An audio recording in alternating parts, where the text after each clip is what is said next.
तर नमस्कार माझ्या मित्र आणि मैत्रिणींनो. चैत्र महिना सुरू झालाय आणि हा महिना आमच्यासाठी फक्त सण नाही तर भावना आहे. कारण आमचा देव स्वतः आमच्या घरी येणार आहे. त्या आनंदात, त्या ओढीत आम्ही निघालो आमच्या गावाकडे. बसमध्ये सगळे गावकरी एकत्र, प्रत्येकाच्या चेहऱ्यावर आनंद, उत्साह आणि मनात एकच भावना, आपला देव येतोय.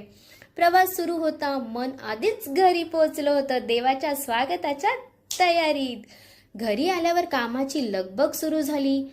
पाट्यावर वाटणं, उभं राहून काम करणं कधी आयुष्यात केलं नव्हतं, पण सासरी आल्यावर हळूहळू सगळं शिकले.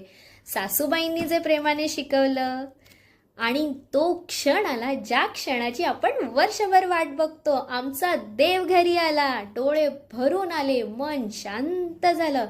परंपरेनुसार पालखीचे पाय धुतले. ज्यांनी ती खांद्यावर घेतली त्यांचेही पाय धुवून आशीर्वाद घेतला आणि मग पालखी आमच्या घरी आली. महादेवांना पाहून खरंच मनात खूप खूप खूप शांतता पसरली. त्यांना नुसतं डोळे भरून बघून पावले. मी आणि माझ्या अहोंनी त्यांचा आशीर्वाद घेतला. अहो, तो क्षण शब्दात सांगता येणार नाही, फक्त मनात साठवून ठेवण्यासारखा आहे. हा फक्त व्हिडिओ नाही, हा आमचा विश्वास आहे, आमची परंपरा आहे आणि आमच्या भावना आहेत. अजून खूप काही पुढे आहे. हा होता पार्ट 1.